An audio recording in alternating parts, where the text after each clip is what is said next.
आज हम बात करेंगे एक नए टॉपिक के बारे में, that is currency chest. Currency chest क्या होता है? हम सबको पता है कि reserve bank of India is the issuer of currency. India में करेंसी को इश्यू करने की जिम्मेदारी रिजर्व बैंक ऑफ इंडिया की है, लेकिन ये करेंसी आप तक कैसे पहुंचती है, बैंक्स तक कैसे पहुंचती है? तो इसके लिए रिजर्व बैंक ऑफ इंडिया ने एक नेटवर्क क्रिएट किया है ब्रांचेस का, जिसे हम करेंसी चेस्ट बोलते हैं। तो करेंसी चेस्ट एक तरह का स्टोर हाउस है जो आरबीआई जिसका यूज़ करता है पब्लिक तक और बैंक्स तक पैसा पहुंचाने के लिए, जो कि अलग अलग लोकेशंस पे होता है।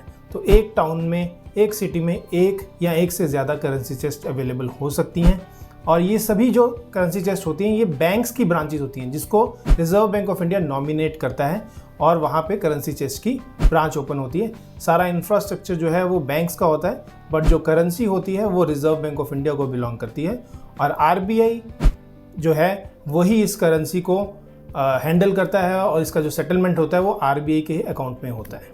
तो इस करेंसी चेस्ट में कोई भी बैंक्स को अगर कैश की रिक्वायरमेंट होती है तो वो करेंसी चेस्ट से कैश विड्रॉ करके निकलवा सकते हैं, और जब उन्हें कैश एक्स्ट्रा होता है बैंक्स के पास या ब्रांचेस के पास तो ये पैसा करेंसी चेस्ट में डिपॉजिट करवा सकते हैं।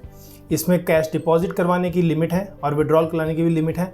आप मिनिमम 1 लाख रुपया विड्रॉ कर सकते हैं या डिपॉजिट करवा सकते हैं, और उसके बाद इन मल्टीपल ऑफ 50,000 रुपीज़ हम करेंसी चेस्ट से कैश डिपॉजिट या विड्रॉ कर सकते हैं।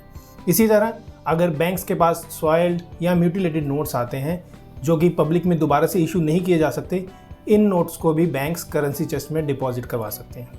तो that was all about currency chest. Thank you very much. So please like and subscribe our channel.